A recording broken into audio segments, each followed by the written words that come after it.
పరిసరాల్లో కనిపించే మార్పులు, చెట్ల కదలికలు, సముద్రములోని అలల తీవ్రతను బట్టి ఒక ప్రదేశంలో గాలి వేగాన్ని, తీవ్రతను అంచనా వేసే విధానాన్ని బ్యూఫోర్ట్ అనే నౌకాయాన నిపుణుడు రూపొందించాడు. వీరు రూపొందించిన ఈ అంచనా విధానము బ్యూఫోర్ట్ స్కేలుగా ప్రసిద్ధి పొందింది. ఇందులో 0 మొదలు 11 వరకు మొత్తము 12 స్థాయిలుంటాయి.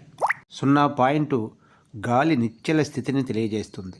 11వ పాయింట్ పెను తుఫాను లేక హరికేన్ను సూచిస్తుంది. ఈ దశలో గాలి వేగము 118 కిలోమీటర్ల కన్నా అధికంగా ఉంటుంది.